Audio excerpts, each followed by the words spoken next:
Welcome to this reading of The Fir by Hans Christian Andersen, Part 2. The tree did not get over it until all the trees were unloading in the yard, and it heard a man say, "That's a splendid one. That's the tree for us." And then two servants came in fine livery and carried the fir tree into a big, splendid drawing room. Portraits were hung all around the walls. On either side of the white porcelain stove stood great Chinese vases, with lions on the lids of them. There were easy chairs, silk-covered sofas, and long tables strewn with picture books, and with toys that were worth a mint of money, or so the children said. The fir tree was planted in a large tub filled with sand, but no one could see that it was a tub, because it was covered in a green cloth and set in a many-colored carpet. How the tree quivered! What would come next?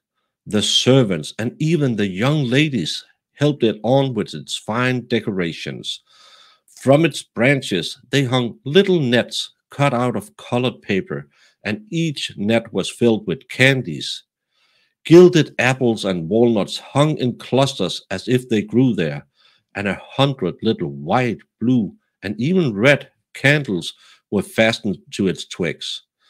Among its green branches swayed dolls that it took to be real living people, for the tree had never seen their like before. And up at its very top was set a large gold tinsel star. It was splendid, I tell you, splendid beyond all words. "Tonight," they all said, "oh, tonight, how the tree will shine." "Oh," thought the tree, "if tonight would only come, if only the candles were lit, and after that, what happens then? Will the trees come trooping out of the woods to see me? Will the sparrows flock to the windows? Shall I take root here and stand in fine ornaments all winter and summer long?" That was how much it knew about it. All its longing had gone to its bark, and set it to arching. Oh, which is as bad for a tree as a headache is to us. Now the candles were lighted. What dazzling splendor! What a blaze of light! The tree quivered so in every bough that a candle set one of its twigs ablaze. It hurt terribly. "Mercy me!" cried a young lady, and the fire was quickly put out. The tree no longer dared rustle a twig. It was awful.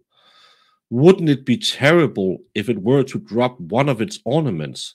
Its own brilliance dazzled it. Suddenly the folding doors were thrown back, and a whole flock of children burst in as if they would overturn the tree completely.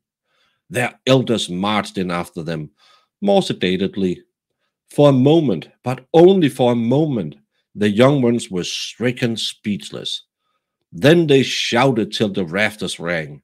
They danced about the tree and plucked off one present after another. What are they up to? The tree wondered. What would happen next?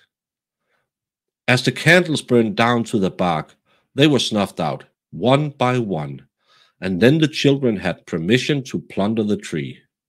They went about it in such earnest that the branches crackled, and if the tree had not been tied to the ceiling by the gold star at top, it would have tumbled headlong. The children danced about with their splendid playthings. No one looked at the tree now, except an old nurse who peered in amongst the branches.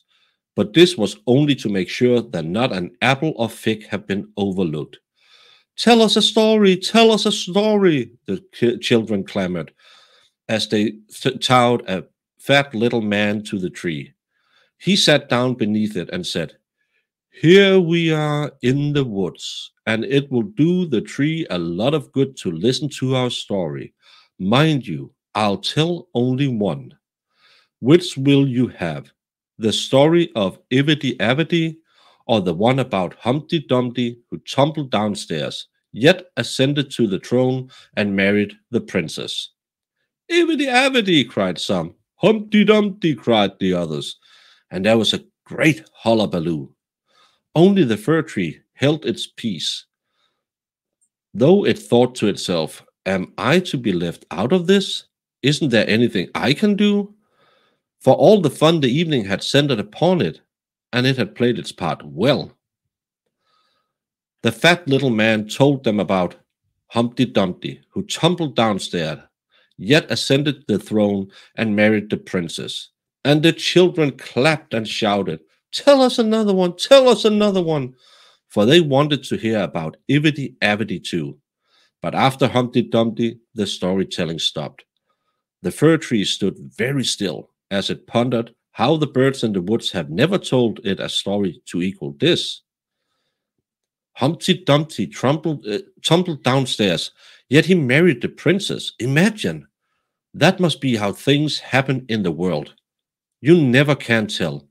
Maybe I'll tumble downstairs and marry a princess too, thought the fir tree, who believed every word of the story because such a nice man had told it. The tree looked forward to the following day, when they would deck it again with fruit and toys, candles and gold. Tomorrow I shall not quiver, it decided. I'll enjoy my splendor to the full. Tomorrow I shall hear about Humpty Dumpty again, and perhaps about Ivedy Avedy too. All night long the tree stood silent as it dreamed its dreams, and next morning the butler and maid came in with their dusters. Now my splendor will be renewed, the fir tree thought. But they dragged it upstairs to the garret, and there they left it in a dark corner where no daylight ever came. What's the meaning of this? The tree wondered. What am I going to do here? What story shall I hear?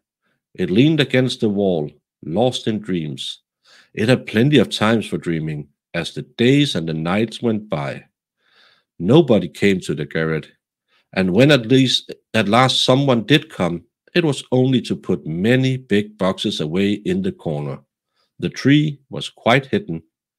One might think it had been entirely forgotten.